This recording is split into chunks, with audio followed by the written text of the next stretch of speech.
तुम्हारे माँ बाप का दिमाग खराब हो गया है क्या? इस घर में आने की बोल रहे हो? दिमाग है नहीं है उनके अंदर? मम्मी पापा को मैंने ही यहाँ पे बुलाया है। तुमने बुलाया उन्हें?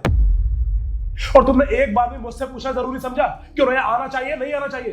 विकास, माँ बाप है वो मेरे, पैदा किया उन्होंने मुझे। हमारे बीच में क्या तय हुआ था? हमने कहा था कि हमारे सिवाय इस घर में कोई भी नहीं रहेगा, तो वो लोग फिर क्यों आ रहे हैं? विकास, मैंने वो तुम्हारे मम्मी पापा के लिए बोला था, और वैसे भी मैं अपने मम्मी पापा के साथ आराम से रह सकती हूँ क्योंकि मैं उनके साथ बहुत कंफर्टेबल हूँ। तुम्हारी फालतू कहानी सुनने के लिए बिल्कुल भी इंटरेस्टेड नहीं हूँ मैं। वो यहाँ नहीं आएंगे तो नहीं आएंगे। विकास, तुम खुद सोचो एक बार, जब मेरे मम्मी पापा को मेरे भाई ने घर से बाहर निकाल दिया है तो क्या एक बेटी होने के नाते मेरा फर्ज नहीं बनता कि मैं उन्हें अपने साथ रखूं? तुमने मुझे कहा था कि तुम किसी के साथ रहने में कंफर्टेबल नहीं हो, और तुम्हारे कहने पर ही मैंने अपने माँ बाप को गाँव भेज दिया था। तो अब तुम्हारे माँ बाप क्यों आ रहे हैं? माँ बाप है वो मेरे, उन्होंने पाल पोस के बड़ा किया है मुझे, और आज जब उनको जरूरत है तो मैं उन्हें ऐसे अकेला कैसे छोड़ दूं? जैसे तुम मेरे माँ बाप के साथ नहीं रह सकती, वैसे ही मैं तुम्हारे माँ बाप के साथ नहीं रह सकता। उनका अभी मेरे अलावा कोई नहीं है।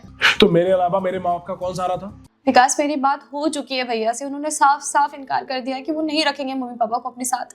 ये तुम्हारा अटक है और तुम्हारे भाई का। विकास प्लीज, बस 3 साल तक मेरे मम्मी पापा को रख लो। अरे तुम्हारे माँ बाप को मैं 3 दिन अपने घर में ना रखूं? 3 साल तो बहुत बड़ी बात है। तुम्हें याद है ना, मेरे माँ बाप को तुमने 1 महीने भी इस घर में नहीं रहने दिया था, और तुम चाहती हो कि मैं तुम्हारे माँ बाप को 3 सालों तक यहाँ रहने दूं? अच्छा, तो इसका मतलब तुम मेरे मम्मी पापा को यहाँ नहीं रहने दोगे। एक काम करो, डिवोर्स दे दो मुझे। ठीक है, दे दो डिवोर्स। अगर तुम्हें मुझे डिवोर्स देना है तो अभी दे दो। उस वक्त भी तूने मुझे डिवोर्स की धमकी दी थी ना, जब मेरे माँ बाप आए थे। उस वक्त तो मेरे पापा ने रिश्ता बचा लिया था। उन्होंने हमारी भलाई के लिए खुद बेचारे गांव चले गए माँ को लेके। तुम्हें जो करना है तो वो करो, लेकिन तुम्हारे माँ बाप इस घर में नहीं रहेंगे। अरे मैं तो बस तुम्हें डराने के लिए बोलती थी। डराने के लिए? लेकिन मैं तुम्हें डराने के लिए नहीं बोल रहा हूँ, बिल्कुल सच बोल रहा हूँ। जो लड़की मुझे नहीं समझ सकती, मैं उसे नहीं समझ सकता। विकास, मैं तुम्हारी बात समझ गई हूँ, प्लीज तुम मुझे माफ कर दो। एक काम करो, मम्मी जी और पापा जी को भी यहीं बुला लो। मुझे पता है कि जाने अनजाने में मैंने तुम्हें बहुत हर्ट किया है, मुझे ऐसा बिल्कुल नहीं करना चाहिए था। अब जब तुम्हारे माँ बाप पे बात आई, तुमने बड़ी आसानी से कह दिया कि अपने माँ बाप को बुला लो। उस वक्त में तुमसे क्या कह रहा था कि कुछ दिनों की बात है, माँ बाप रहेंगे, उसके बाद गाँव चले जाएंगे। लेकिन तुमने घर में इतना कलेश मचा दिया कि बेचारों को 1 महीने से पहले मुझे भेजना पड़ा।